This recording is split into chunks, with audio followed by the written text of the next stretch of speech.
Today we'll be reviewing an icon, the granddaddy of pony cars, the 7th generation of the Ford Mustang.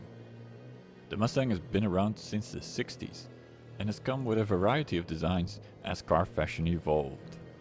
Its designs moved along with the times, which in hindsight, or actually even at the times, wasn't always a good thing. It's not a coincidence that these two are parked at the back. In the 2000s, retro was hot and happening, and Ford followed suit with a retro design based on the Generation 1. They held on to those styling cues with Generation 6, and it was a beautiful design. It was much more modern.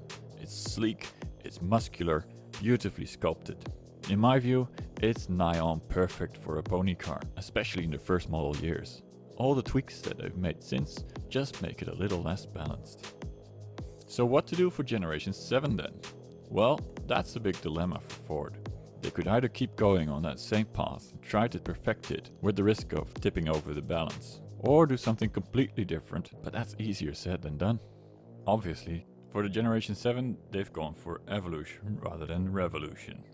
So let's see how they did, and whether the design got tipped over the edge. At the front again, Ford follows fashion with a huge grille and lots of sharp edges. Actually, if you look at it, it's not too different from the Generation 6, but on a second look, the mouth is actually so big they have to put this extra shelf in. Otherwise it would have been just too big a void. The headlights really are the biggest change on the front end. They're nice and narrow based on the latest LED technology. It does feel like they're a bit too low down.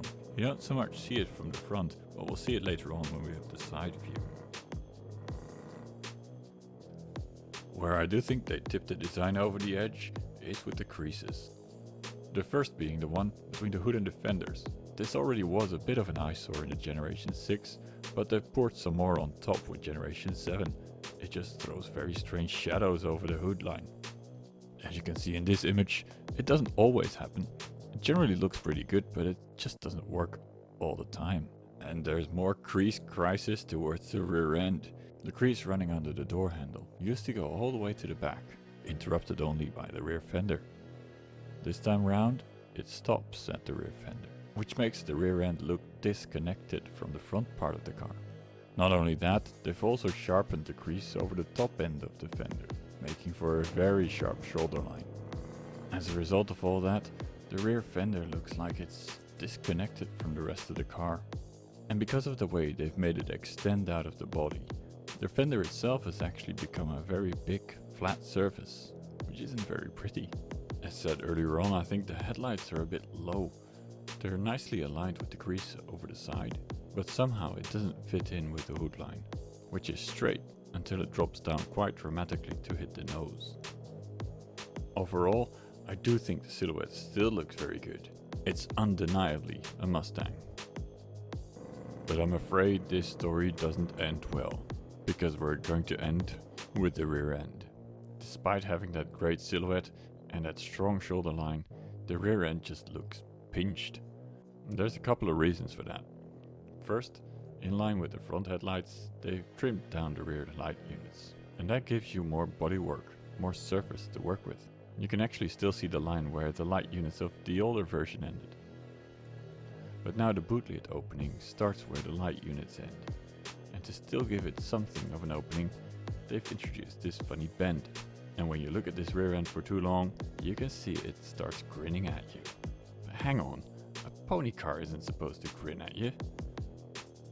But the worst part of the rear end is the cheap plastics at the bottom part. And unfortunately, they didn't stay at the bottom. They've crept up to a quarter of the size of the rear end. That's way too much. So with that, it's time for the final verdict. I think Ford has come up with a pretty handsome pony car. The front is distinctive and looks fresh with sharp edges and narrow headlights. The side silhouette is still very pretty, but they've tipped the design over the edge with those rear fenders and messed it all up at the rear end. Put an early Gen 6 model next to it and you'll see what I mean. I think for Generation 8, Ford better come up with something new. This latest Mustang gets a lowly 7.2. Thanks for watching. I'm curious to hear what you think about this design. Let me know in the comments below. And stay tuned to my channel by subscribing.